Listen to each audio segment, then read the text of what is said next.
Tul is-snin ir-residenti ta' Haddingli raw bidla sinifikanti fil-lokalità tagħhom, bidla li seħħet grazzi għal proġetti li saru minn kunsill lokali b'maġġoranza Laburista.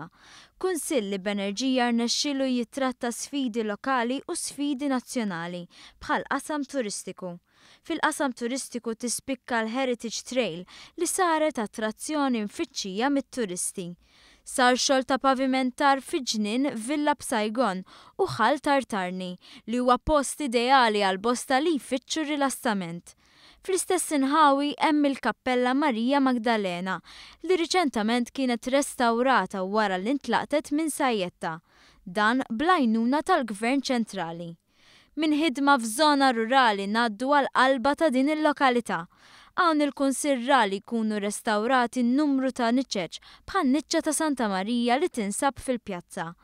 Il-Kunsill ħadem biex ikun attrezzat aħjar il-ground tal-futbol, kif ukoll f'ġonna pubbliċi kienu installati CCTV cameras. Dan juri li s-sigurtà r-residenti ta' Haddingli hija priorità.